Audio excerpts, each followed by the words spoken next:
Halo teman-teman semua, jumpa lagi di channel ini ya. Di video kali ini kita belajar tentang non-functional test. Karena di video sebelumnya kita udah belajar ya tentang apa itu matrix yang ada di dalam software biasanya ya. Nah, di non-functional testing kita akan mempelajari gimana caranya supaya metrik-metrik itu lebih baik gitu ya. Karena ini udah bukan terkait fungsional lagi. Ini adalah testing terkait matrix yang kita bahas di video sebelumnya gitu. Nah, testing non-functional itu uh, mencakup ini semua ya. Ada performance, usability, reliability, dan scalability. Ya, sama kayak yang video sebelumnya. Nah, ada beberapa macam yang umum nih teman-teman ya untuk non-functional testing. Yang pertama adalah load test. Jadi load test itu adalah testing system behavior under expected user load. Ya, jadi ini kata kuncinya adalah expected ya. Kita udah tahu user load-nya berapa, misalkan 1000 transaction per second. Oke, kita coba tes apakah benar atau enggak ya. So ini adalah bare minimum ya teman-teman ya untuk load test. Kemudian ada namanya stress test. Stress test ini adalah dia itu under extreme load condition ya. Jadi dia itu gini.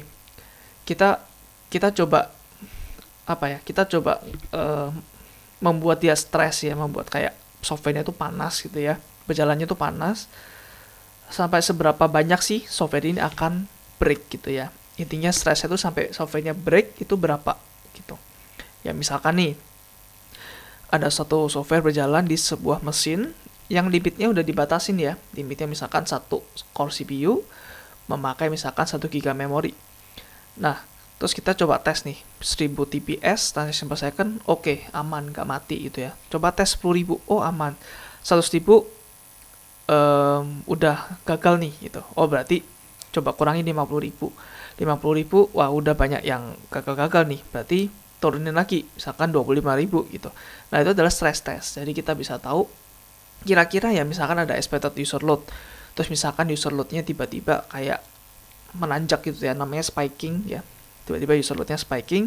Misalkan kalau kalian di perbankan ya, atau di keuangan, jasa keuangan, biasanya akan tinggi saat mungkin saat Chinese New Year atau mungkin saat Lebaran. Nah itu loadnya tuh gila banget.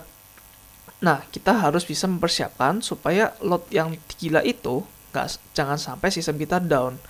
Ya karena kan memang krusial ya, apalagi kalau misalkan saat Idul Fitri banyak orang yang membeli barang. Jadinya gimana kalau misalkan sistemnya down, bankingnya down, financial teknologinya down. Nah, itu harus ada yang namanya stress test di situ ya. Terus ada lagi penetration testing, ini terkait cyber security teman-teman ya. Ini mensimulasikan attack untuk mencari potential security weakness. Jadi ini aktif ya. Jadi ada orang namanya penetration tester yang akan ngetes gitu. Ya, jadi dia akan mencari ya lubangnya di mana gitu. Nanti ada black box atau white box juga ya. Kalau black box berarti dia nggak tahu dalamnya kayak gimana. Kalau white box dia tahu dalamnya gimana dan dia bisa tahu kira-kira pintunya, jendelanya mana yang bisa dibobol. Ya intinya gitu. Kita akan bahas ini next di video-video selanjutnya ya, di modul berikutnya. Terus ada lagi namanya SAST atau Static Application Security Testing. Nah, jadi ini adalah sama kayak pen testing sebenarnya ya, tapi pastinya hasilnya tidak sebagus penetration testing karena ini dilakukan secara otomatis. Ya. Nah, ada toolnya ya untuk melakukan ini secara otomatis, nanti kita akan demokan. Nah, jadi dia itu gunanya untuk melihat code kita, terus dilihat nih code kita. Ada code yang kurang baik nggak, ada code yang nggak secure nggak, atau even ke code smell ya. Dia bisa tahu code smellnya apa aja, cara mau perbaikinya gimana, gitu, dan seterusnya. Itu untuk static nih. Itu saat belum di running ya aplikasinya ya. Terus ada lagi namanya dynamic application security testing. Nah, ini sudah ada sudah di run ya, aplikasinya sudah di run. Kita coba testing secara otomatis pakai tool gitu ya. Jadi ini contohnya ada SonarQube teman-teman ya untuk toolnya kalau kalian pernah dengar. Terus untuk yang ini mungkin ada lagi namanya mungkin Burp Suite ya. Ini sebenarnya untuk penetration testing tool, tapi kita bisa melakukan otomasi juga di sini. Nah, kayaknya seperti itu teman-teman ya. Oke. Terus ini tadi bedanya ya antara SAST sama DAST. SAST itu static ya, dia itu white box. Jadi dia itu tahu struktur dalamnya itu gimana ya, sorry.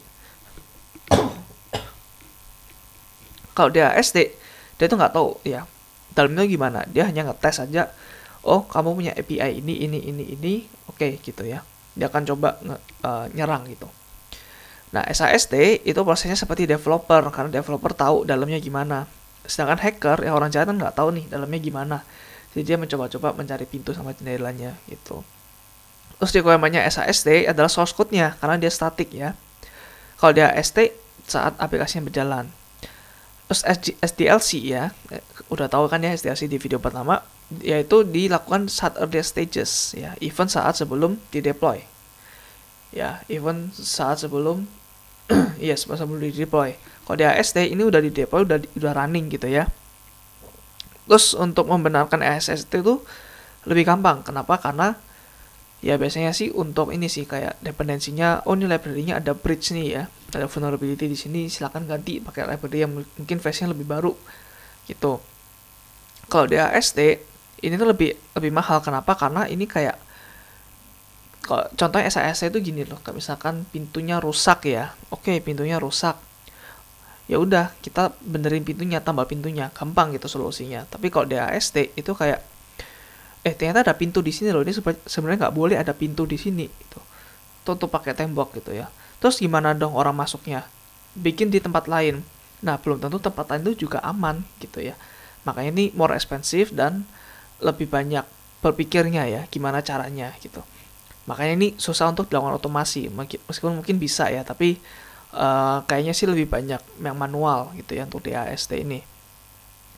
Ini sih mirip sama penetration testing sebenarnya ya. Terus issue discovered, dia itu nggak bisa mencari runtime issue.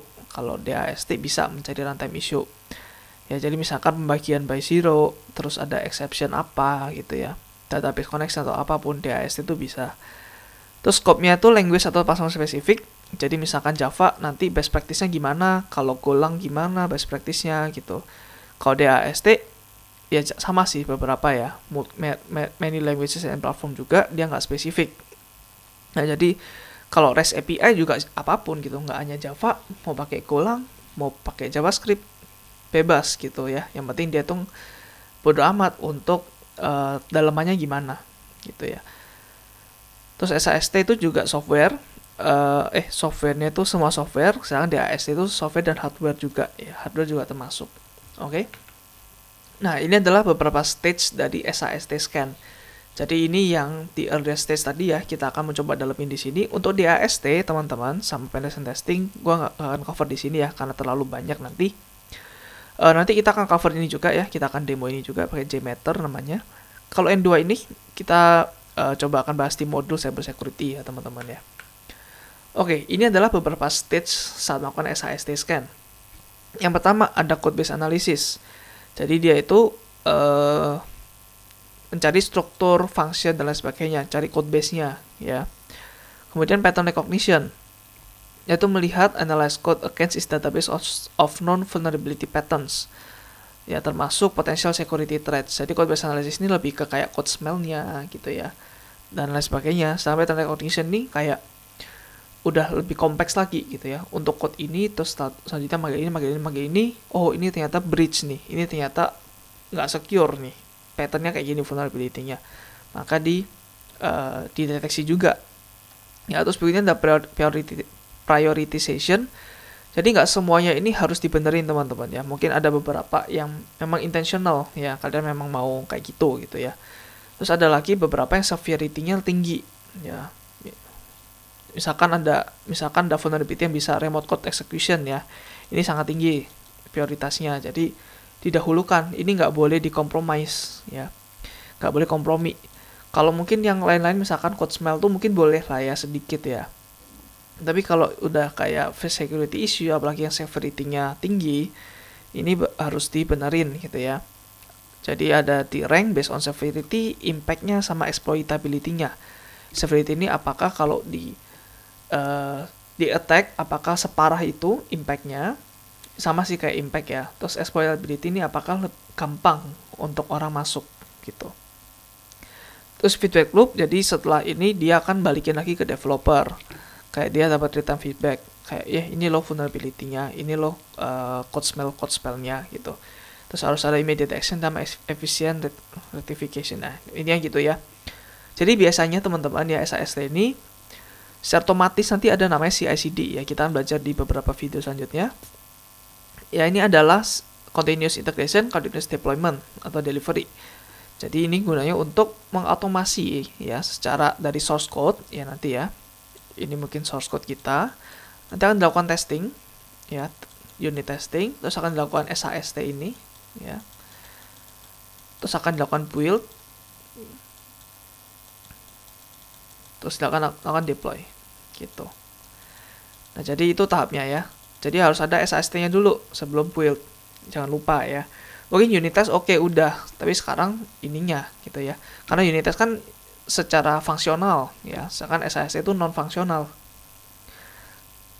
Ya, SAST itu non fungsional, mungkin lebih ke maintainability sama usability ini juga gitu. Performance juga bisa loh gitu ya. Misalkan ada ternyata ada yang bisa lebih bagus nih secara pattern ya, misalkan big O-nya lebih kecil, nah itu bisa gitu ya. Oke.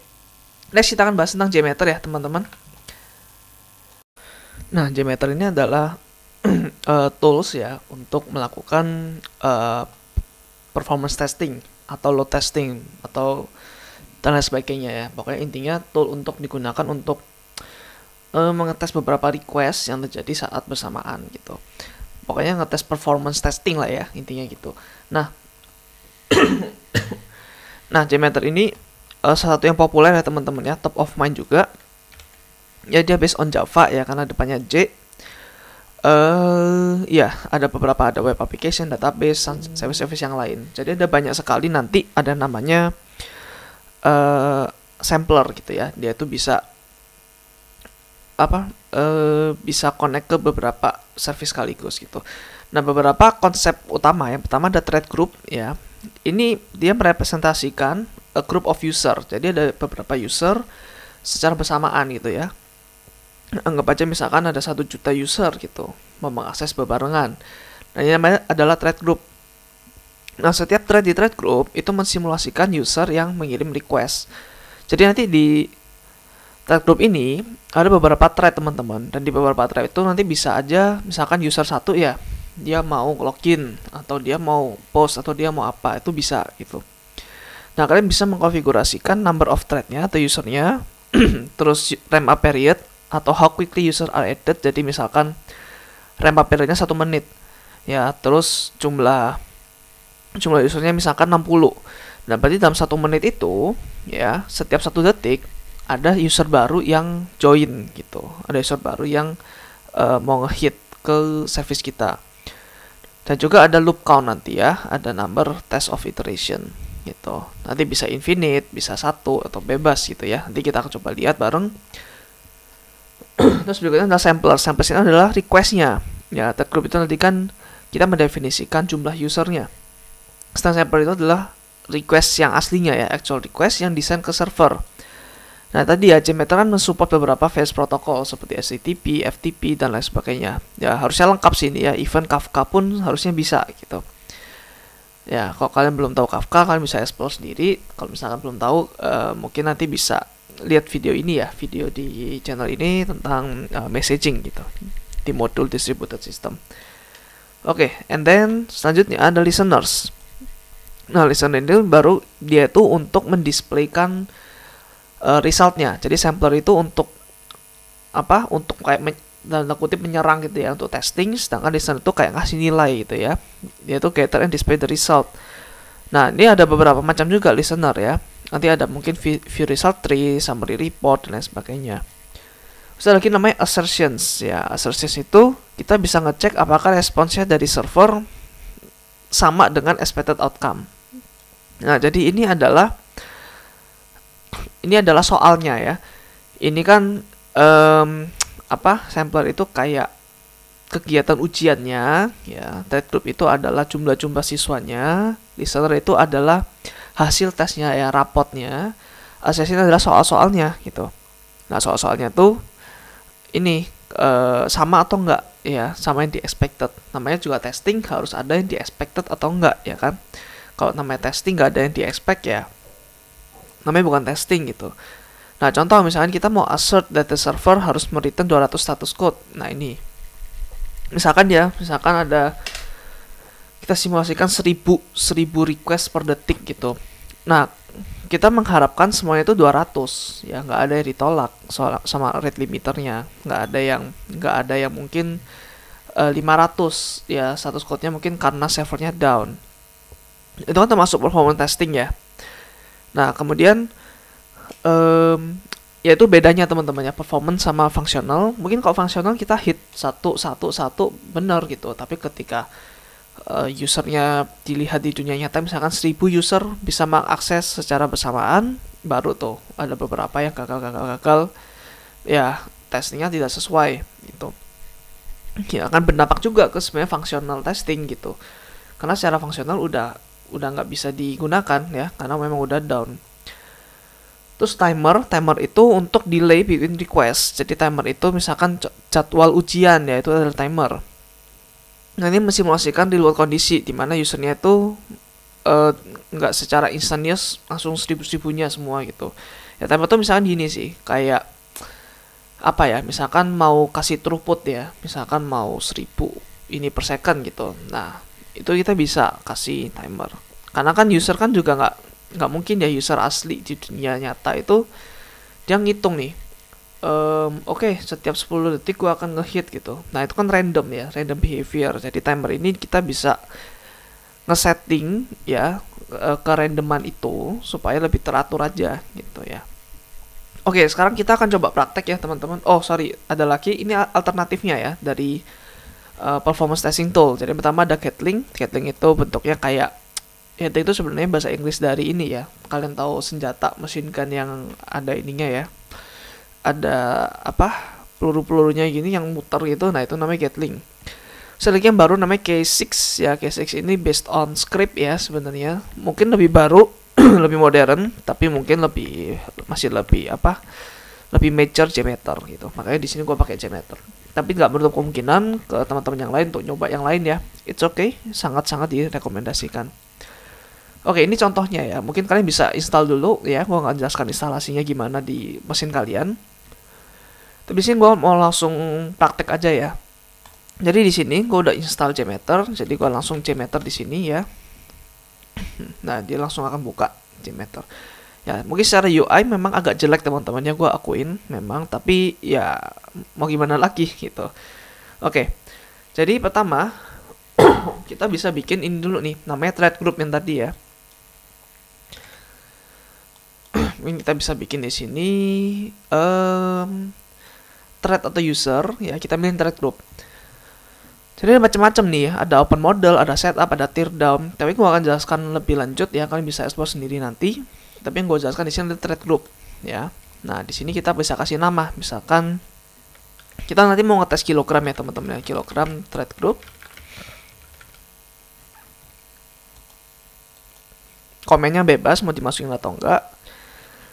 Kemudian, nah kalau misalkan ada yang error, nanti kan kita mau ngehit ya, misalkan ada yang error, kita mau tetap continue ya, supaya mungkin bisa ngelihat next ininya error atau enggak. Atau kita bisa maukan stop thread juga bisa, dan lain sebagainya ya. Mungkin kita tetap continue aja di sini. Terus ini baru ada berapa user yang kira-kira mau mengakses website kita. Let's say ada 10 user lah ya. Terus lempar period. Nah, ini baru berapa lama sih untuk semua user ini menyala gitu ya. Berapa lama ya, untuk apa ya, semua user ini join itu, sign up itulah ya, memakai website ini gitu. Misalkan 20 lah ya. Nah, loopan ini berapa kali setiap user melakukan request ya, mungkin sekarang 1 dulu ya. Terus ini same user for this iteration dicentang. Nah, jadi nanti setiap iterasi di loopkan ini usernya selalu sama gitu ya. Kalau nanti beda takutnya pusing nanti ya, karena ini sebenarnya juga nanti akan pusing kayak, karena nanti ramp up ini ya nanti digabung sama counter nanti akan bingung gitu. Jadi sesuai aja, default aja. Ini juga default, ini juga default. Oke. Terus kita save. Nah, kalian save di sini ya. Mungkin kalian kan kasih nama, ini ekstensinya JMX ya. Kalian mungkin kasih nama kilogram load test ya, atau bebas gitu ya, misalkan kilogram gitu dong, boleh gitu ya. Nanti yang gua akan upload di GitHub kilogram load test ini ya, gua udah bikin ya, yang ada di sini yang di PPT. Jadi gua akan coba save ini. Oke, sekarang thread groupnya udah ada. Nah, sekarang kita mau coba membikin ya namanya sampler. Jadi sampler itu gunanya untuk ngehit ke endpoint tertentu gitu. Jadi sekarang di sini gua ada gua udah ada service kilogram yang berjalan ya di backend. Gua ambil dari yang kilogram JWT. BTW gua uncomment untuk validate cookie yang ada di endpoint post gitu ya. Jadi kan nanti ada endpoint post nih di sini. Kita coba ke sini dulu ya. Kita akan coba http localhost 3000 ya, post. Nah, ini ya. Jadi ada dua post di sini. Ya, nanti kita akan coba ngehit endpoint yang ini ya. Oke. Sekarang kita akan tambahkan dengan klik kanan add to sampler ya di sini. Terus ada beberapa ya. Ada HTTP, terus kalian lihat nanti ada misalkan FTP, ada GraphQL, CDBC, terus CMS dan lain sebagainya. Ada LDAP juga, SMTP. Nah, yang paling sering dipakai mungkin yang HTTP lah ya. Jadi kita akan coba pakai yang HTTP. Nah, terus di sini kita kasih nama misalkan kilogram post gitu ya. Nah, kalian kasih komen bebas ya, komennya. Kemudian di sini protokolnya apa? By default di HTTP. Kalau misalkan nggak HTTP kita kosongin aja. Kalau misalnya HTTP kita kosongin. Kalau selain itu kita override di sini. Server name-nya localhost ya. Port number-nya sesuai ini 3000 ya tadi ya. Terus kita kan mau get endpoint-nya di post ya. Endpoint-nya di post terus nah udah gitu. Nah, kita bisa run di sini sebenarnya ya. Tapi karena kita belum ada listener, kita nanti nggak bisa tahu nih hasilnya seperti apa gitu. Nah, oleh karena itu kita coba tambahkan listener di sini ya. Jadi di sini ya kita tambahkan listener, klik kanan, add listener, terus view result tree. Ya, view result tree. Oke. Nah, kita coba run ya yang ini. Ya, kita bisa run lewat ini teman-teman ya. Jadi dimanapun kan bisa run sebenarnya ya. Kalian klik start di sini ya. Nanti kalian lihat di view result tree teman-teman. Nah, nanti ada nih satu. Jadi ini tiap 2 detik ya. 1 2 go. 1 2 go. Nah, terus cara stopnya gimana? Ya, ini infinite ya, bakal gini terus. Cara stopnya dengan ini nggak infinite ya. Ini nggak infinite. Jadi ini pas 10 ya. Kenapa 10? Karena tadi di thread group kita kasih 10 user. Dan setiap user dia cuman sekali aja untuk ngehitnya. Nah, jadi user pertama udah sekali, user kedua udah sekali gitu. Ya, dan ramp up period ya 20. Jadi selama 20 second harus ada 10 user yang ngehit gitu ya. Dan setiap user akan nanti dibagi secara waktunya. Ya, gitu. Jadi setiapnya akan 2 detik akan baru lagi. Dan ini kalian perlu tahu bahwa ini usernya beda-beda ya. Atau namanya threadnya beda-beda nih. Untuk setiap ini. Ya, seperti itu guys. Terus ini requestnya ya. Terus kalian bisa lihat responsnya di sini. Nah, ini responsnya. Ini nggak bisa di pretty ya. Ya, intinya gitulah. Intinya ini sama tadi yang kayak di browser lah ya. Ini. Oke. Terus mungkin kita bisa juga sebenarnya tambah ini teman-teman, kita nambah suatu thread lagi, suatu sampler, sorry. Ya, mungkin sama kayak tadi ya, localhost 3000. Tapi di sini misalnya kita mau login gitu ya. Kita mau post yang login. Nah, kita bisa langsung run di sini. Kita lihat di start tree-nya. Kita stop dulu ya. Kita stop dulu. Bebas mau pakai yang mana ya, shutdown atau stop. Jangan shutdown. Oke. Terus ini gimana cara ngilangin ini? Ya, ini kan yang tadi nih. Kita bisa ngilangin dengan pakai sapu yang di sini ya, clear all. Ini. Ya, clear all. Nah, oke, kita coba run lagi. Oke, kalian di sini ya. Jadi setiap kali 2 detik dia itu kayak satu user ya, dia itu melakukan sekali request untuk masing-masing samplernya gitu. Kalau kalian lihat di sini berarti satu untuk kilogram post, satu untuk yang HTTP request ya, atau yang di sini, atau yang login lah ya, di sini login gitu. Oke. Nah, seperti itu teman-teman. Kemudian ya ini clear all, kita coba run lagi, harusnya udah loginnya di sini ya. Nah, tapi ini kenapa X, kenapa merah? Karena by default ya, kalau nggak 200, yang 200 dia akan merah teman-teman. Ya, by default dia akan merah. Kita bisa override dengan pakai apa? Pakai yang tadi namanya assertion ya, tapi itu nanti aja ya, kita akan coba nanti gimana cara menghijaukan ini meskipun nanti ini unauthorized ya, 401. Oke, terus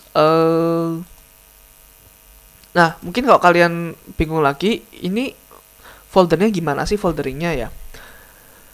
Kan di sini ada thread group ya kan, terus di sini ada sampler, terus di sini ada listener ya. Nah, ini bisa sebenarnya kita taruh di paling luar. Nah, event di sini bisa. Nah, bedanya apa sih? Ini di luar, ini di dalam, atau event ya. Ini di dalam ini. Nah, kan kita coba lihat nanti ya. Kita coba run lagi. Kita lihat result tree-nya.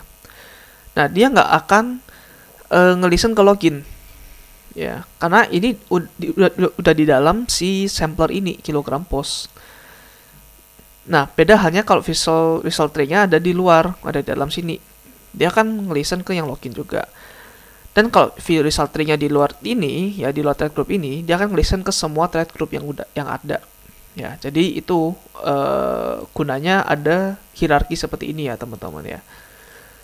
Nah, terus berikutnya kita akan coba lihat ada lagi namanya view result in table. Ya. Kalau ini kan tadi tree ya. Tree itu maksudnya ya bentuknya gini sih, kayak ada resultnya di sini, terus satu-satu kita bisa lihat ini ya, klik-klik satu-satu detailnya di sini. Nah, kalau tree kayak gimana? Kita coba bikin ya di sini, klik kanan, add listener yang tadi apa? Table ya, view result in table ini. Oke. Nah, udah gini aja ya, kita coba run lagi. Nah, ini bentuknya kita bisa langsung lihat di sini ya. Kita nggak perlu sampai klik-klik detail-detail. Ini kita kayak bisa lihat apa helikopter view-nya gitu. Dan ini 3 milisecond, 5 milisecond dan lain sebagainya ya.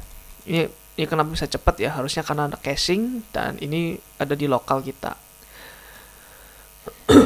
Nah, kita lihat thread name-nya ya. Thread name-nya ini kilogram thread group ya. Kilogram thread group, kenapa GT group ya? Harusnya group gitu. Nah, ya, ini berarti nama thread yang pertama, ini thread kedua, thread ketiga, dan seterusnya. Ini sampai thread ke-10. Jadi ada 10 user gitu. Nah, gimana kalau misalkan nanti kita ganti nih, loopcode-nya 2 ya. Coba kita lihat, kita run lagi. Nah, lihat di sini, setiap user dia itu 2 kali, teman-teman ya. Untuk setiap kali nge-hit itu 2 kali. Karena kita bikin tadi ininya 2. Ya, loop count-nya 2. Jadi habis dia hit, dia nge-hit lagi. Jadi ngulang sebanyak 2 kali gitu. Ya, sampai sini kelar dia. Ya. Seperti itu, teman-teman. Terus ini kita clear ya. Jadi tahu ya bedanya tree sama table. Kalau tree itu kita bisa lihat sampai response datanya, tapi kalau table itu kita cuma bisa lihat helikopter view-nya gitu ya. Ini bisa lebih detail kalau tree ya, tapi ya perlu klik-klik lagi. Kalau table bisa lihat langsung. Oke, terus kita akan belajar tentang namanya assertion ya. Di sini kita coba tambahkan assertion ya. Nah, di sini ada macam-macam teman-teman ya. Ada response assertion, terus ada JSON assertion dan lain sebagainya. Nah, mungkin yang paling sering dipakai adalah response assertion. Nah, kita klik di sini. Nah, sekarang kita mau apa nih ya? Namanya bisa diganti, tapi kita nggak usah ganti, nggak apa-apa.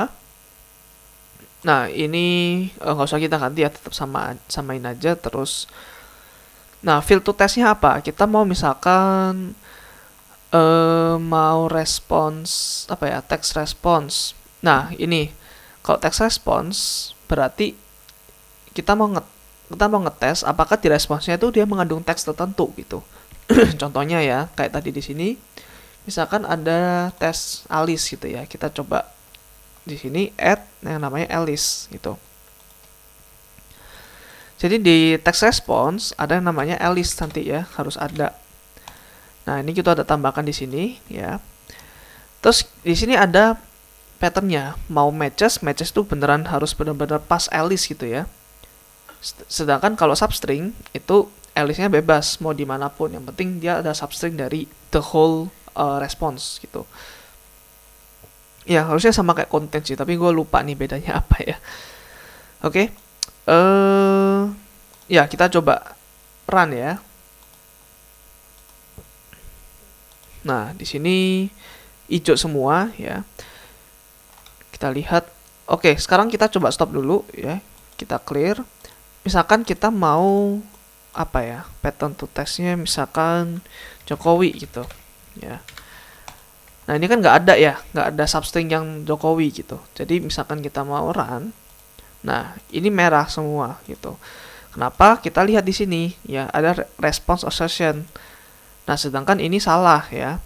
Kenapa salah? Karena expected to contain Jokowi di dalam, tapi nggak ada gitu. Kita bisa lihat di sini response datanya nggak ada ya kata-kata Jokowinya. Nah sama kayak ini semuanya juga merah teman-teman. Jadi by default tuh dia memang kalau kita kasih assertion ya, dia akan cuma lihat responsnya aja. Responsnya 200 dia akan centang, selain itu dia akan silang gitu. Nah, terus kita bisa sampai ini sih, misalkan response code ya. Nah, ini response code yang sering sih, misalkan 200, misalkan 400 gitu ya. Nah, misalkan memang expected-nya untuk unauthorized gitu, misalkan 401 deh unauthorized gitu ya. Nah, itu bisa gitu. Contoh di sini ya, kita hit.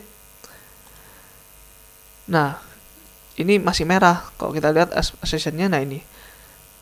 Code expected to contain 401. Gitu. Oke. Kita silang, kita coba hapus. Nah, sekarang gimana kalau assertion ini kita kasih ke login, teman-teman? Ya. Terus misalkan yang ini kita kopas lah ya ke sini ya. Nah, apa yang terjadi kalau login? Ya, kita lihat. Oh, dia juga gagal. Kenapa nih? Sebentar ya, teman-teman ya. Ini kan dia responsnya 401. Benar ya harusnya ya. HTTP responsnya 401. Oke, response code-nya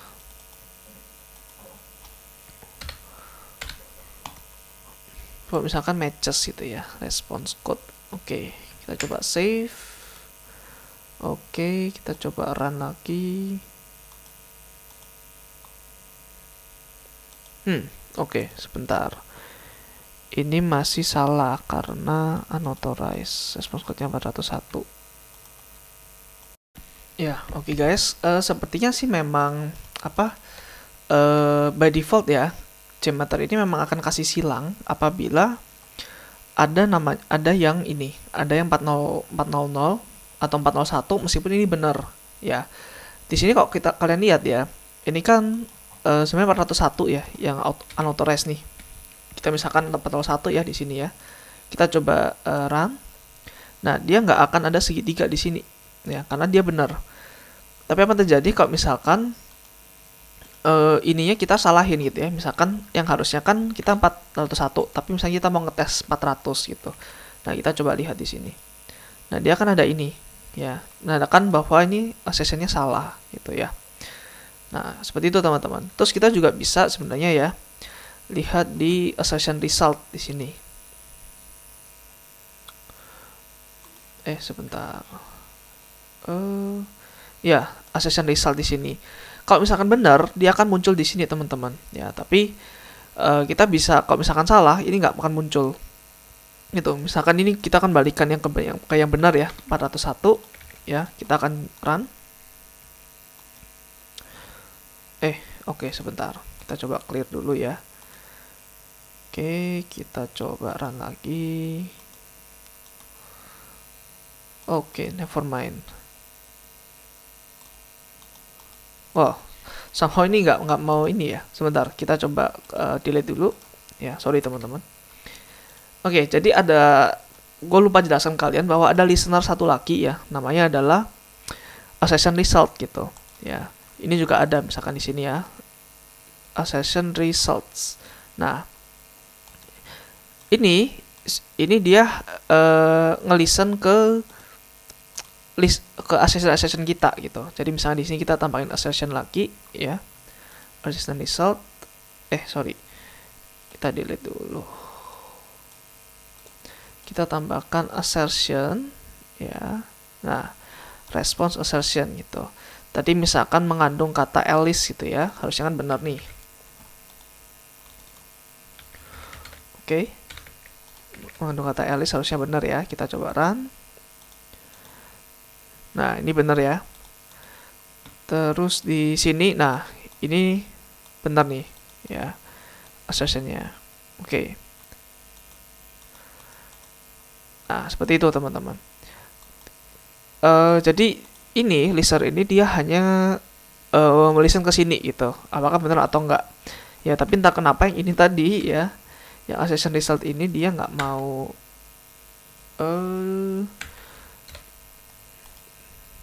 Dia nggak mau ngelisten teman-teman. Coba ya, assertion results. Kita coba run lagi. Oh nih, ini baru muncul nih ya. Ini karena benar. Oke. Coba kita stop. Terus kita coba salahkan di sini ya, misalkan 400. Oke. Kita run. Oke, ini kita hapus dulu ya. Kita run. Nah, ini baru ya. Keluar kalau error itu keluar kayak gini. Keluar alasannya kenapa ya. Nah, sorry, berarti ini sebenarnya kalau X itu ya memang sebenarnya sukses, tapi selain 200 aja gitu ya untuk response code-nya. Oke. And then ada lagi duration assertion teman-teman ya. Kita akan coba lihat assertion yang lain di sini. Ya, assertion terus duration. Nah, ini ya. Nah, ini kita bisa lihat nih ya. Kita lihat tree-nya. Ini durasinya kurang lebih 3 ms, 1 ms gitu ya. Misalkan kita mau 5 ms di sini ya. Durasinya 5 ms. Ini maksudnya harus kurang dari ini ya gitu. Nah, sekarang kita akan coba lihat. Kita coba run lagi ya.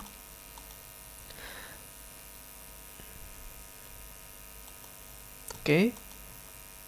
Ya, harusnya benar ya karena semuanya ini sih under 5 second, 5 millisecond gitu. Oke, misalnya kita mau agak tight sedikit, misalkan mau 3 deh ya. Kita mau 3 millisecond gitu ya. Kita coba run lagi. Nah, ini ada beberapa yang salah, teman-teman ya. Karena ini 7 millisecond, ini 6 millisecond sekarang gitu. Ya, ini 4. Kita lihat di assertion result ya. Nah, ini baru kelihatan nih ya. Operation lasted too long, bla bla bla bla bla. Nah, mungkin yang paling sering digunakan nanti ini sih sebenarnya ya, duration assertion. Kita akan misalkan nih, kita akan coba melakukan load test. Nah, jangan sampai setiap user itu mungkin misalkan mengembalikan respons yang lebih dari misalkan 5 detik, akan terlalu lama gitu. Nah, kita bisa lakukan di sini duration assertion ini ya. Oke.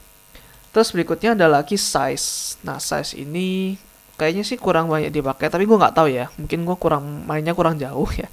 Tapi di sini ya semuanya bytes-nya sama sih ya, 823 gitu. Kita juga bisa di sini ya, misalkan tadi apa size ya. Nah, di sini kita mau size-nya berapa? Misalkan mau kurang dari jadi byte-nya ya. Jadi kan di sini ada bytes-nya, misalkan bytes-nya 800, kita mau kurang dari 1000 gitu. Nah, kita bisa lakukan di sini. Nah, seperti itu. Nah, ini mungkin bisa juga untuk ini sih, kayak mendeteksi aja apakah nanti ada exception-nya dikeluarin gitu ya. Biasanya kalau exception trace itu kan panjang ya, dan itu nggak secure nih. Nah, jadi kita bisa sekalian melakukan penetration testing di sini ya. Oke. Nah, kita coba lihat di sini ya, run lagi. Ya, oke. Kita lihat. Oke, mungkin sorry, ini gue coba gedein dulu ya. Mungkin misalkan 10.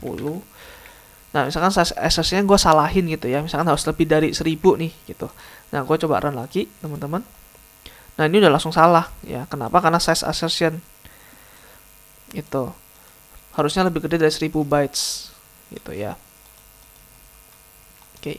Nah, mungkin bisa juga teman-teman untuk size assertion, bisa aja nanti takutnya ada beberapa request yang mengembalikan empty string gitu ya. Mungkin karena saking sibuknya, saking beratnya, dia kayak error gitu, ada empty string. Nah, ini kita bisa juga ini sih validasi dengan harus lebih dari berapa bytes-nya gitu ya. Oke. Dari accession result yang tadi kita udah belajar ya. Terus summary report ya, kita coba lihat di sini.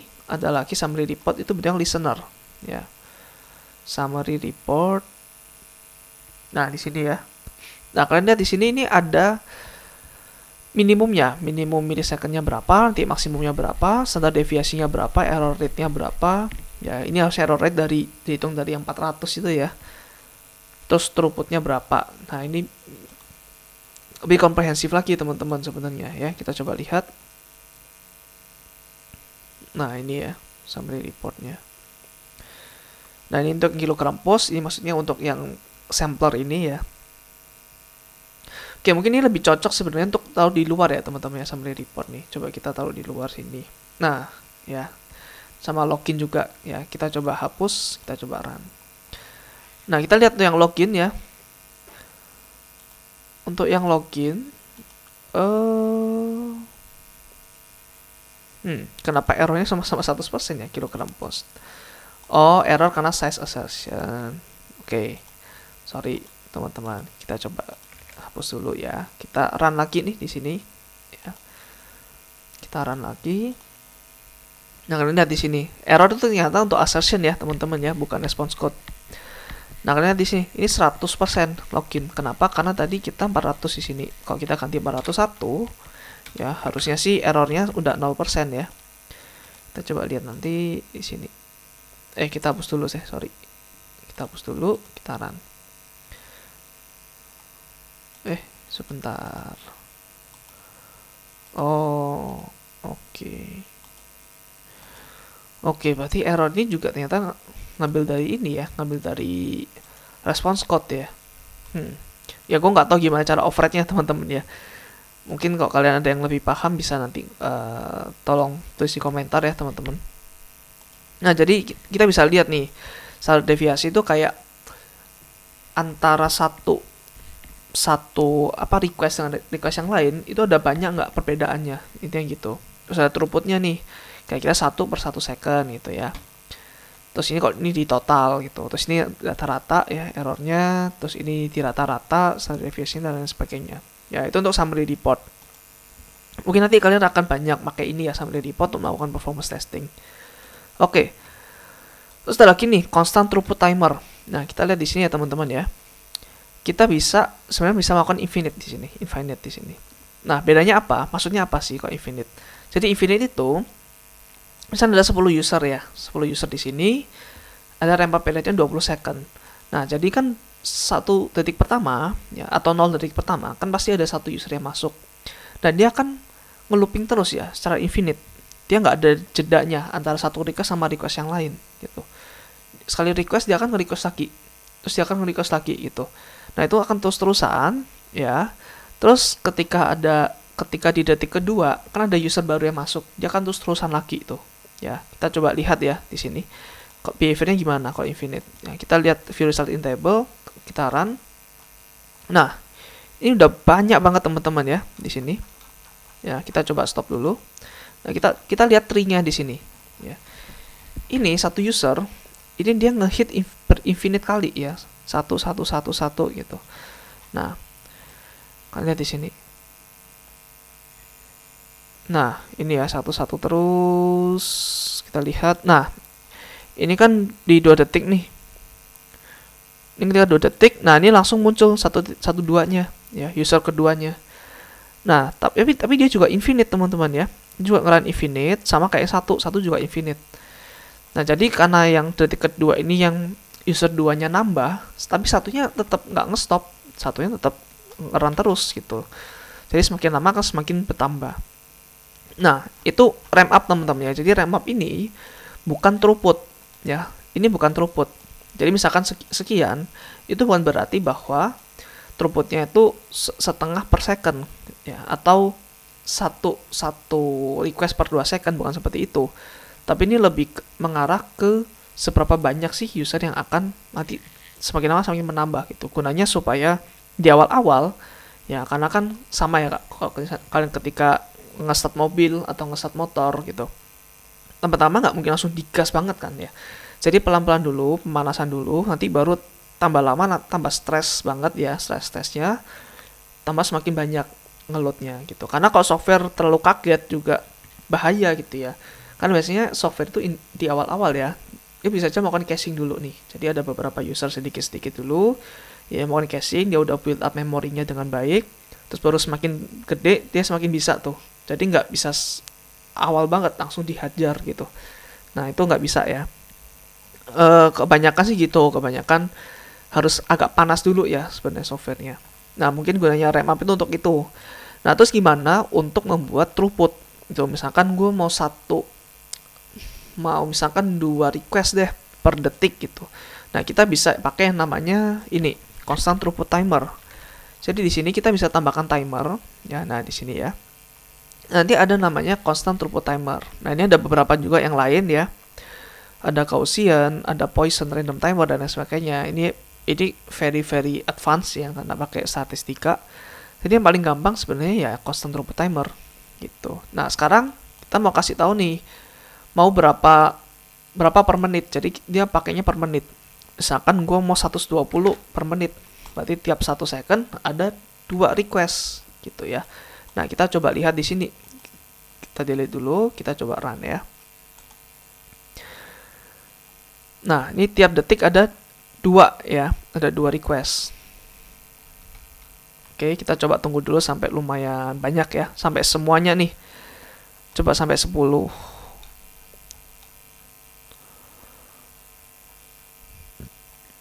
Oke, sampai 10 ya, kita coba stop. Nah, kalian lihat di sini. Ini kan 1 detik pertama. Ya, per detik itu ada 2 kan. Tapi yang pertama itu baru 1 user aja nih, gitu. Terus detik berikutnya tetap 1 user karena belum nambah ya, RAM up-nya tadi belum nambah kedua user, baru di detik ke-15. Nah ini baru usernya nambah 1, 2, tapi tetap kita limit ya, setiap detik harus ada 2 itu ya, harus ada 2. Tapi ini untuk setiap ini ya, ingat ini untuk setiap thread group ya, bukan untuk keseluruhan ya, karena kita pakainya di thread only gitu ya. Makanya makanya setiap ini ya, setiap detik nih, misalnya detik 15 nih, 1 ya ada ini. Karena dia tuh tadi kan infinite kan dia hajar aja ya, barbar aja semuanya gitu. Tapi dengan adanya constant throughput timer, dia dibatasin setiap loopingnya mau berapa untuk masing-masing threadnya gitu. Dan ini misalkan 1, 2 nih. Ya di 15, 1, 2-nya di detik 16 gitu. Terus di sini satu-satunya tetap 16. Ya, tapi karena 16 ini belum ada user ketiga, karena user ketiganya baru ada di detik ke-17, makanya di detik ke-17 ini baru 3-nya muncul. Tapi 1 sama 2 tetap muncul gitu ya, karena dia infinite di sini. Ingat ya, karena di sini dia infinite. Ya. Oke, seperti itu ya teman-teman ya. Tadi mana deh? Oh ini. Gitu. Nah itu bedanya. Terus mungkin kita juga bisa sih main-main ini ya, misalnya all active thread ya. Tapi gue nggak tahu ini kayaknya sesuai, ini kayaknya juga bergantung ke yang ini deh, ke yang login gitu ya. Coba ya, kita coba aja, karena gue jujur aja teman-teman, gue kurang banyak hands on di sini. Oke, kita coba lihat ya. Oke. Ya, betul, sepertinya gitu. Sepertinya ini untuk memang semua thread gitu ya. Jadi contoh nih 1 sampai 4 ya. Terus di detik ke-35 ya. Ya, titik 35. Ya ini kurang lebih lah ya. Ini kurang lebih memang 120 ini per menit, tapi nggak semata-mata 1 detiknya harus pas 2 gitu ya. Karena memang agak susah sih untuk ngitungnya. Karena kan memang jumlah ini jumlah request itu nggak bisa, itu pasti ini ya, pasti bilang bulat ya, nggak mungkin ada setengah request, itu nggak mungkin.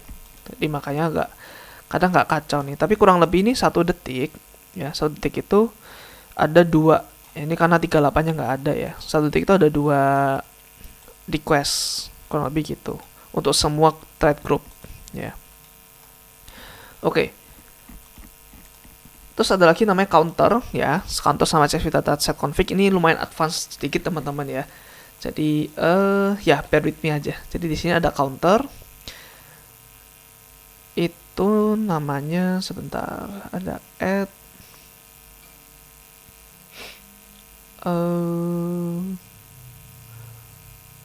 gue lupa lagi di mana. Nah, config element ya namanya ya. Config element, terus kita pakai counter. Ini ada macam-macam ya. Nah, kalian bisa request bisa explore sendiri. Nah, terus di counter ini gunanya buat apa sih? Ini gunanya buat apa ya? Buat menghitung ya setiap kali loop ya. Dia tuh kita mau apa di request body-nya. Biasanya request body. Misalkan nih, starting value-nya 1. Kita mau increment sampai 20 gitu.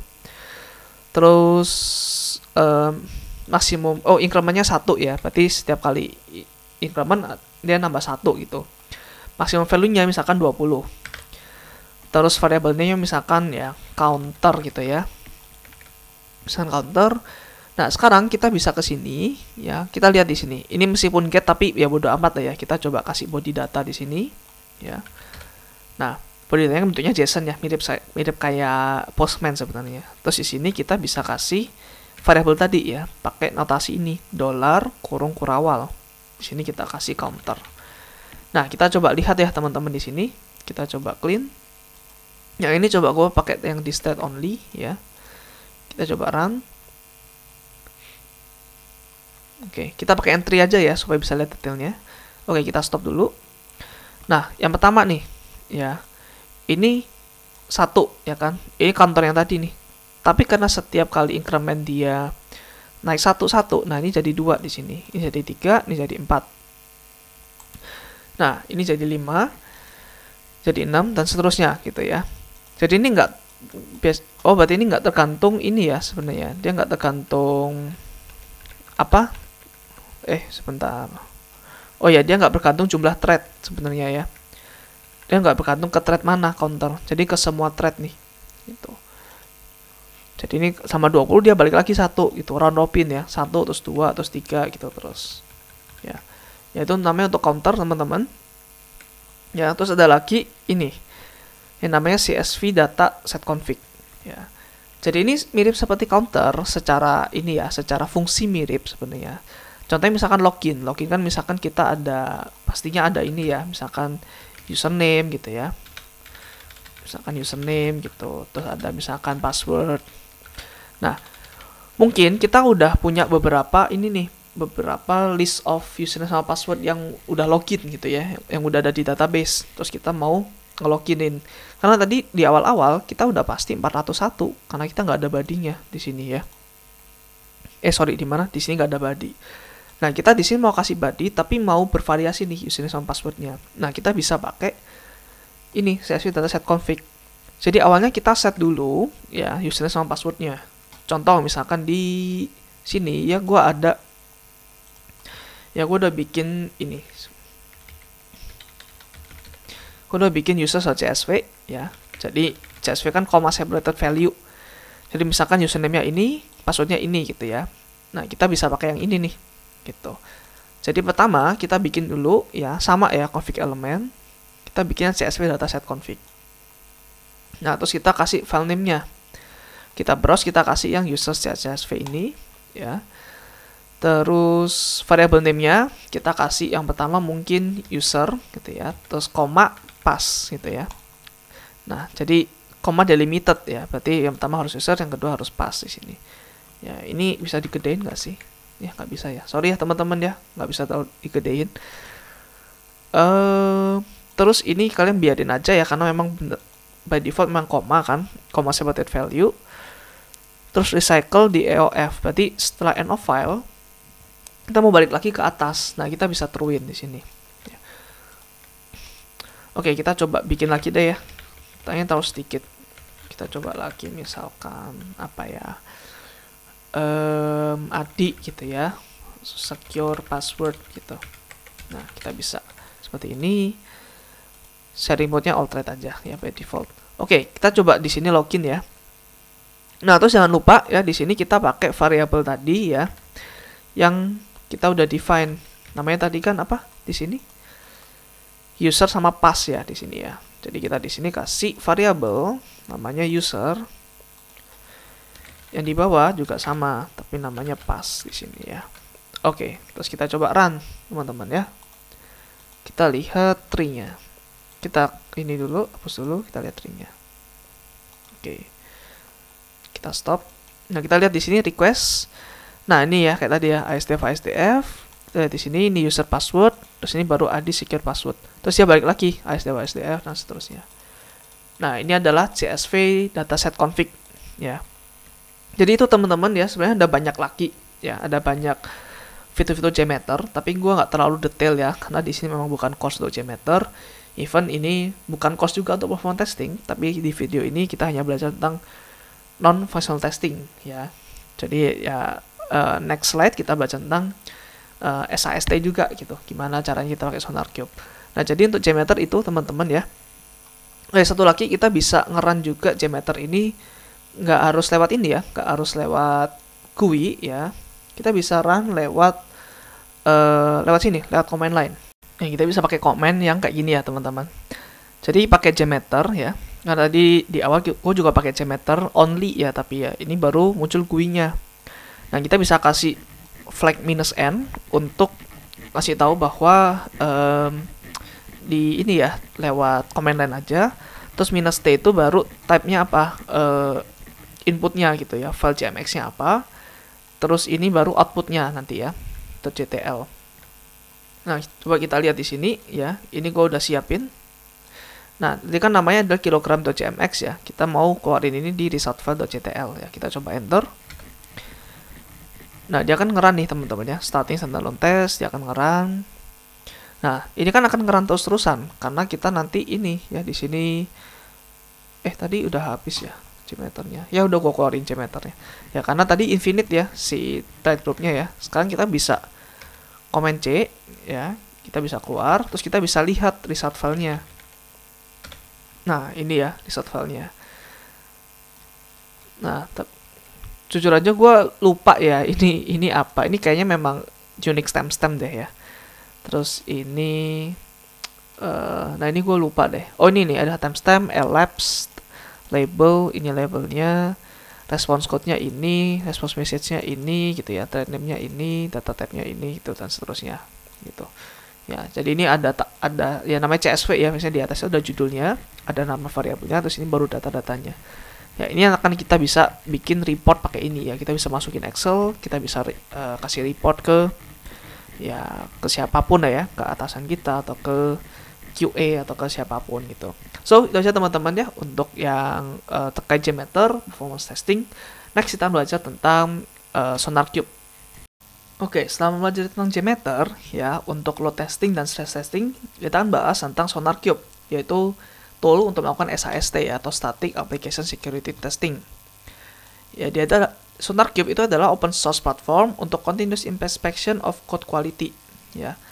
Ini membantu developer untuk mengidentify bugs, vulnerability, code smell, dan lain sebagainya. Ya, dengan menyediakan static code analysis across beberapa multiple programming languages. Ya, nanti kan kita lihat maksudnya seperti apa ya. Oke, di sini gue pakai Docker ya untuk menjalankan SonarQube servernya ya. Nanti gue akan taruh di GitHub juga ya untuk Docker Compose-nya. Docker Compose.yaml. Jadi nanti di sini ada Docker Compose.yaml, teman-teman. Ya, terus kita langsung pakai Docker Compose app-d. Ya, kalian kalau belum pada Docker bisa install dulu di mesin kalian sendiri ya. Terus akan melakukan seperti ini, Docker Compose app-d. Enter aja, terus sudah starting nih. Ya. Jadi dia ada di localhost 9000 teman-teman ya. Kita coba masuk ke browser ya. Kita akan masuk ke browser. Nah, oke. Kita masuk ke localhost 9000. Nah, ini adalah SonarQube-nya ya. Kita bisa login di sini. Untuk awalnya admin ya. Tapi karena gua udah sebentar. Gua coba menghapus dulu ya teman-teman dari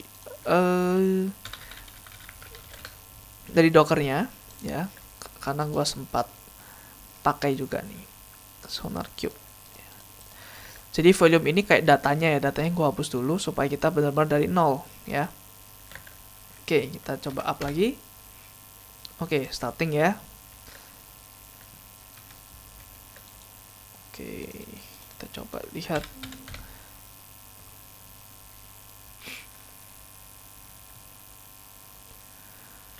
Oke, mari kita tunggu.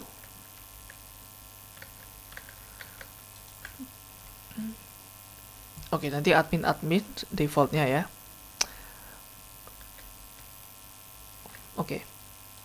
Oke, udah selesai login ya. Kita coba admin. Kalau selesai login, sorry, udah selesai starting. Kita lanjut login. Nah, kita akan ganti passwordnya ya. Udah otomatis harus ganti nih. 1345 aja deh. Ya. Update. Oke. Nah, di sini ada beberapa tab teman-teman ya. Ada project, issue, dan lain sebagainya. Kita mulai dari yang pertama ya. Kita mulai dari yang projects. Jadi nanti ini adalah single code base atau aplikasi yang kita mau analisis gitu ya. Sekarang kan belum ada aplikasinya ya. Nanti kita bisa sih sebenarnya import dari GitHub.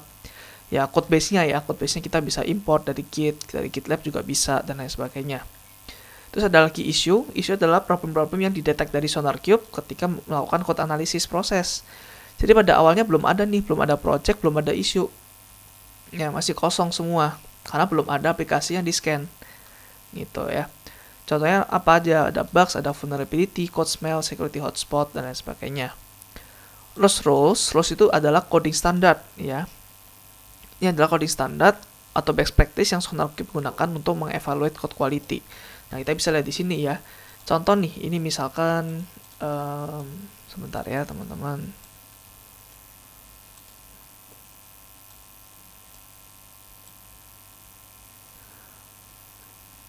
Oke, contoh misalkan di sini ya. Ini ada CSS, terus ini tipenya adalah bug. Terus ini ada juga tag-nya ya. Ini adalah intentionality. Terus ada konsistensi, ada macam-macam sih ya. Gue juga kurang memahami ini apa adaptability dan lain sebagainya. Ya, harusnya sih self describing ya.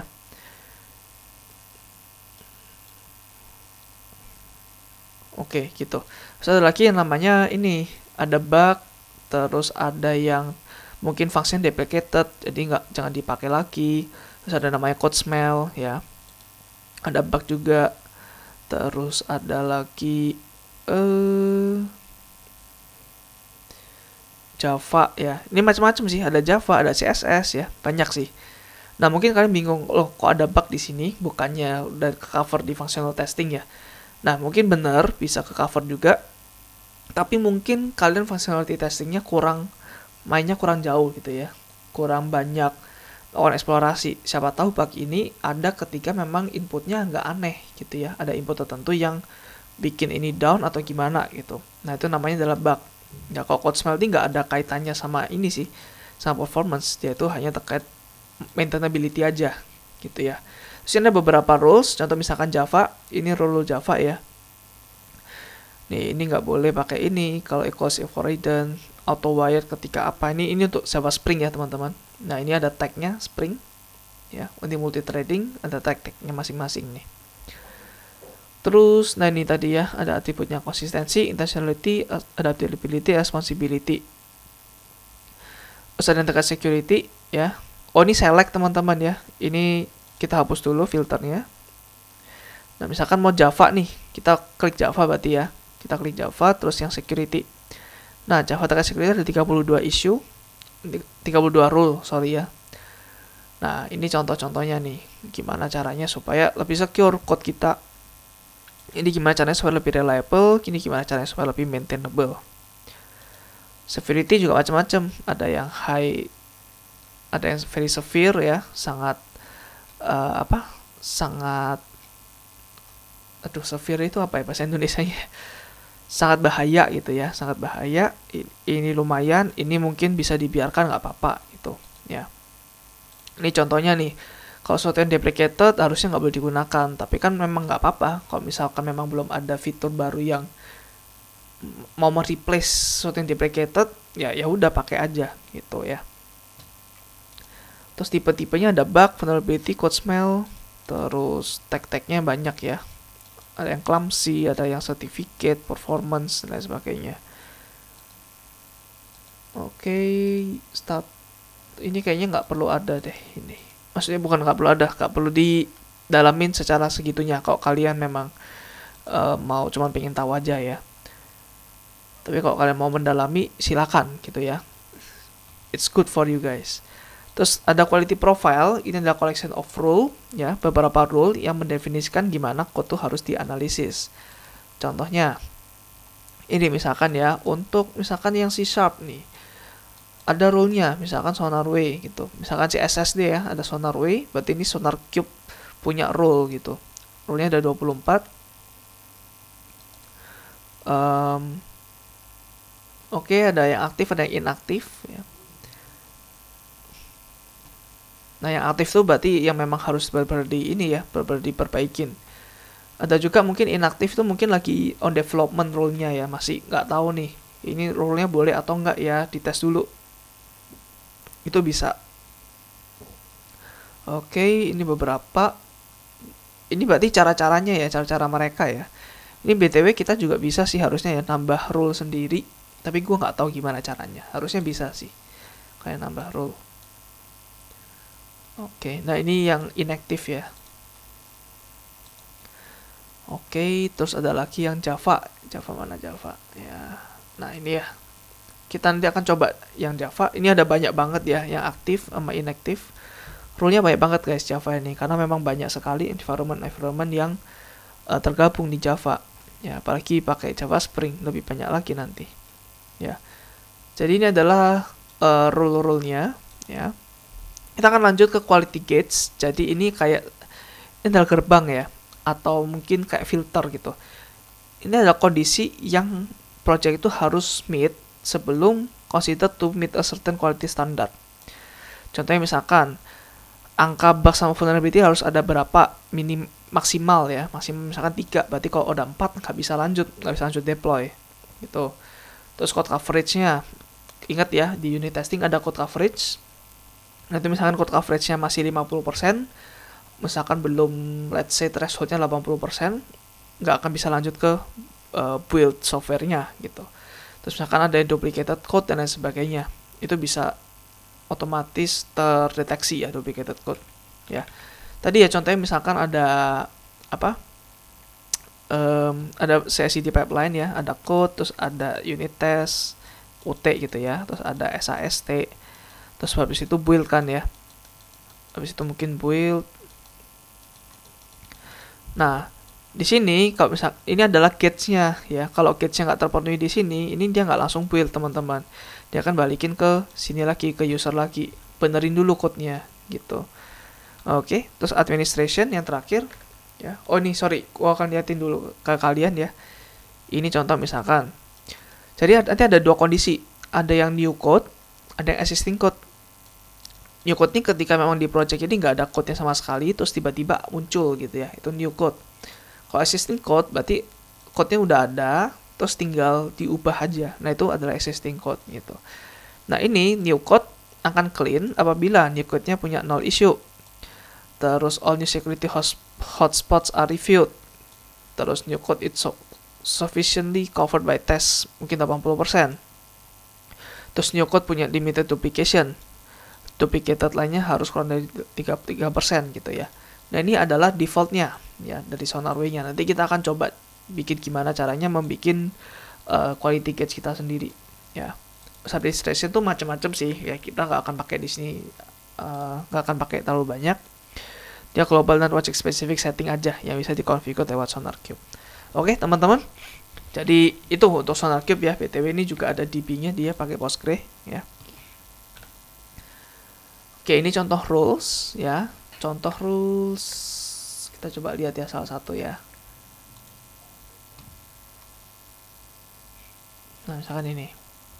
Nah, ini kayak kenapa ini issue, ini kenapa nggak boleh. Jadi ada alasannya ya. Terus extend description kita bisa tulis sendiri itu ya. Terus quality profile.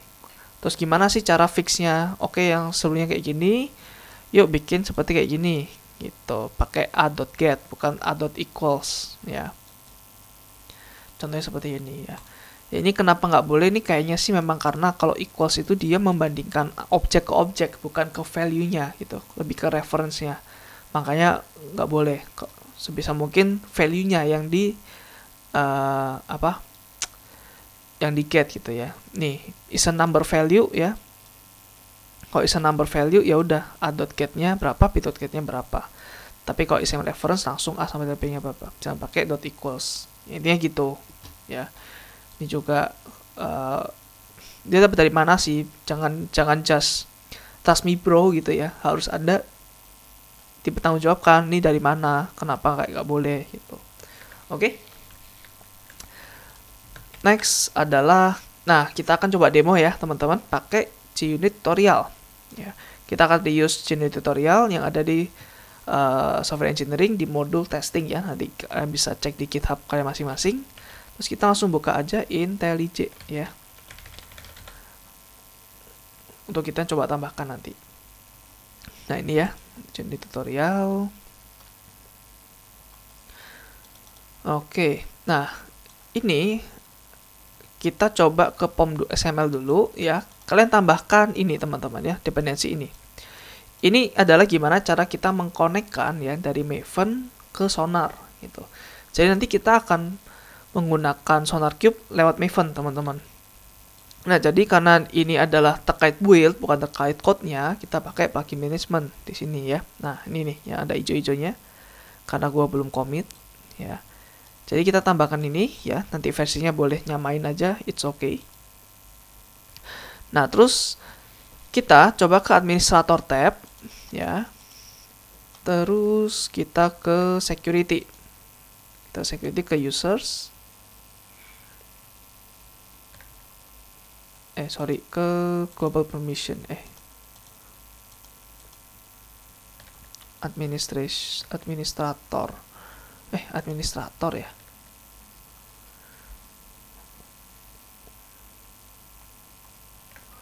Oke, sebentar teman-teman. Administrator. Oh, lewat sini ya. Kanan atas, terus my account, terus security ya. Baru nih kita akan coba bikin token. Jadi kalau kalian mau pakai Sonar, kalian harus bikin token dulu kayak nggak baca kayak passwordnya gitu ya. Kita coba namakan Maven integration ya. Jadi ini global analytics token, ini Maven integration. Misalkan gitu, kita generate ya, kita copy di sini. Nah, terus kita tambahkan di sini ya, Sonar login. Jadi kita ke sini dulu teman-teman. Kita ke atas, nah ke Sonar login ini ya. Kita copy, ya kita paste yang ini. Nah, terus kita tambahkan ini beberapa ya, ada Sonar host URL. Kalau localhost 9000, ini adalah SonarQube-nya berapa ya. IP sama portnya berapa. Terus dia akan mencoba ini ya, dia akan mencoba SAST. Dia tuh lihat tuh dari binary file kita ya, jar kita gitu. Makanya kita taruh di target classes di sini ya. Terus coverage pluginnya pakai Jacoco ya. Jacoco kan code coverage ya, Java code coverage. Jadi kita taruh di sini. Terus yang terakhir Sonar coverage Jacoco XML report paths. Ini maksudnya report Jacoco-nya di mana gitu. Karena ini nanti ada di folder target, site Jacoco XML gitu ya. Ini pastinya harus setelah kita testing, unit testing, dia akan muncul secara otomatis kan ya. Nah, seperti itu teman-teman ya. Terus berikutnya kita akan melakukan Maven package ya, Maven clean. Clean itu untuk menghapus targetnya ya. Ini kan kebetulan belum ada target. Terus package akan melakukan testing sekaligus ya. Dia akan melakukan testing dan membuat jadi bentuk jar juga. Dia akan mengenerate target classes ini. Setelah itu kita tambahkan sonar.2 sonar. Ini untuk mengkonekkan ke SonarQube kita. Gitu ya teman-teman ya. Kita coba enter ya. Nah, dia melakukan testing. Oke, testingnya run, berhasil semua ya. Oke, build sukses. Nah, sekarang kalau kita lihat di sonarnya ya, kita coba lihat di projects. Nah, ini udah ada teman-teman ya. Ini udah ada JUnit tutorial di sini. Oke. Ini udah ada projectnya berarti ya, project yang udah kita masukin ini maksudnya. Jadi maksud project itu kita nge-deploy aplikasi kita, ya. Atau nanti dia tambahkan di ini ya, tambahkan di GitHub atau di mana gitu. Terus isunya udah mulai banyak nih. Nah, ini udah mulai banyak isu karena code kita katanya kurang secure nih di sini, gitu ya. Nah, contoh misalkan sistem out println, replace dong by locker ya. Nanti kita belajar locker di video selanjutnya ya. Replace dengan locker ini apa gitu. Nah, kenapa isu activity-nya apa, more info-nya apa gitu. Dan ini bad practice ya, bukan apa, nggak terlalu inilah harusnya ya, nggak terlalu bahaya gitu. Terus ini ada blocker ya, blocker. Oh, ini adalah issue levelnya ya. Ini info, ini major issue, terus ini blocker. Jadi blocker itu guna apa ya? Levelnya berarti ini yang membuat software kita susah untuk bakal ngeblok developer untuk mengubahnya. Intinya gitu, ya. Oke. Nah, di sini kita bisa accept, mungkin bisa false positif nih harusnya nggak apa-apa gitu ya. Itu bisa sebenarnya. Terus atau mungkin confirm itu ya apa? Mungkin sama kayak accept kali ya. Ini deprecated sih, nggak usah pakai ini ya. Masih kita bisa assign ke siapa, misalkan ke developer. Oh, ini salahnya ini nih, kita bisa blame gitu ya. Oke. Nah, terus kalau kalian lihat di SonarWay, teman-teman, di Gates tadi ya. Nah, ini kan kayak gini. Coverage itu harus lebih gede dari 80%, ya. Nah, tapi kalau kalian lihat di sini, ini kan 75% nih. Nggak lebih dari 80%, tapi kenapa ini pas nih ya? Pertanyaannya itu, kenapa itu pas? Nah, karena ini ya, karena ini kita pakai SonarWay gitu, maksudnya pakai punyanya SonarQube. Ya, jadi anggap aja ini karena mungkin bukan new code kali ya, mungkin dianggapnya sebagai code yang apa? Code yang sebenarnya sudah ada gitu. Mungkin karena pakai Maven, ya gua nggak tahu, entah kenapa ini nggak bisa gitu ya. Padahal udah ada coverage greater than equal 80%. Jadi kita akan buat way kita sendiri gitu ya. Contoh misalkan ya, misalkan MJW atau sisi itu SWW gitu ya nanti ya. Nah, kita coba copy di sini ya, kita pakai sisi itu SWW gitu.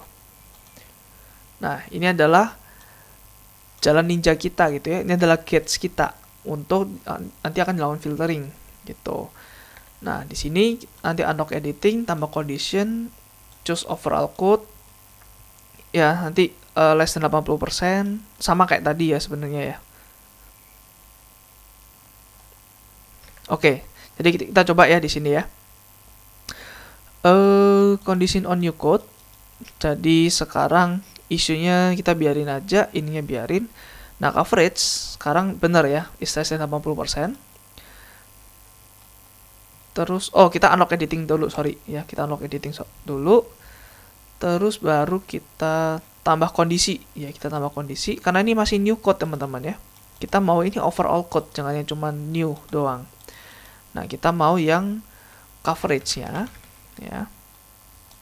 Coverage-nya itu less than 80%, dia nggak akan pas, ya. Oh sorry, 80 doang, ya. Nah, sini 80% ya nggak akan pas gitu ya. Oke, terus sekarang project-nya kita akan assign yang ini. Gitu, ya. Kita akan assign yang ini. Jadi sekarang si project ini dia itu ke-assign oleh quality gates yang 62 SEW ini, bukan yang ini, meskipun ini yang default ya. Karena kita secara eksplisit kita udah pakai JUnit tutorial di sini. Gitu. Sekarang coba kita run lagi ya teman-teman ya. Maven clean package sonar, kita coba run.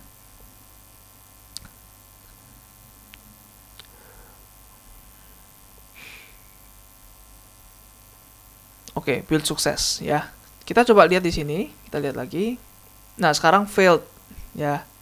Failednya kenapa? Karena tadi kita udah buat MCC itu SWW di sini gitu. Ini yang nggak terpenuhi teman-teman. Oke. Jadi itu untuk quality case teman-teman.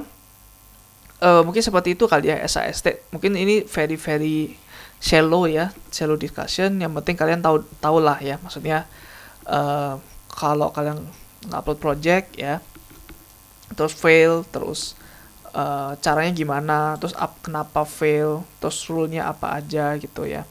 Nah ini overall code yang failed ya, yang new code-nya enggak gitu. Kita bisa lihat isunya apa aja di sini ya, dan lain sebagainya nih. Oke, jadi itu teman-teman untuk SAST kurang lebih seperti itu. Kita bisa lihat code smell juga, dan masih banyak lagi sih yang ini belum kita explore ya sebenarnya ya. Ini memang bagus sih secara tool ya, gue cukup suka dengan idenya SAST ini. Oke, jadi itu teman-teman untuk video tentang non-functional testing ya. Kita udah belajar tentang apa itu non-functional testing, jenis-jenisnya apa aja, kenapa kita harus melakukan ini. Terus kita juga melakukan demo tentang JMeter ya, gimana cara kita melakukan stress test, load test, dan lain sebagainya. Terus kita juga melakukan demo terkait SonarQube untuk yang SAST teman-teman. So, thank you guys tonton sampai akhir. Semoga membantu ya teman-teman. Kalau kalian merasa terbantu, kalian bisa melakukan donasi lewat link SAWD yang ada di deskripsi di bawah. Thank you guys, see you next video. Bye.